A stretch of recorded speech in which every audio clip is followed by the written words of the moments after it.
অনেক বছর আগের কথা। এক শহরে বাস করতেন এক পহেজগার দরবেশ, নাম তার শাহ মালেক।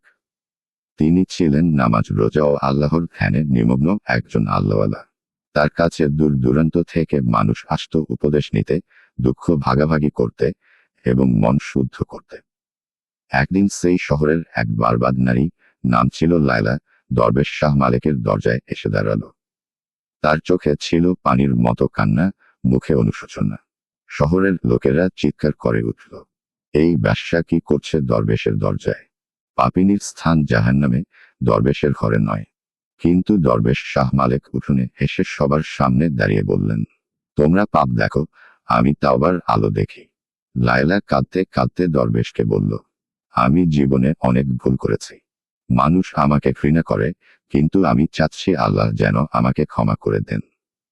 আপনি কি আমাকে তাওবার পথ দেখাতে পারেন? দরবেশ বললেন, আল্লাহর রহমত অসীম। যদি তোমার অনুশোচনা সত্য হয়, তবে আল্লাহ নিশ্চয়ই তোমাকে মাফ করবেন।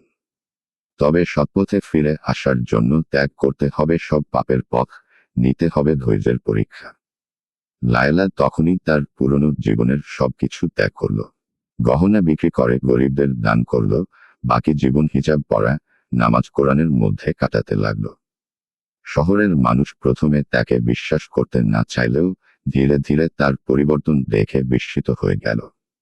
বছরখানেক পর এক রমজানের রাতে দরবেশ শাহ মালেক তাকে মসজিদের পাশে দাঁড়িয়ে নামাজে মগ্ন দেখে বললেন, লায়লা, আজ তুমি সত্যিকার অর্থে মালেকা হয়ে গেছ।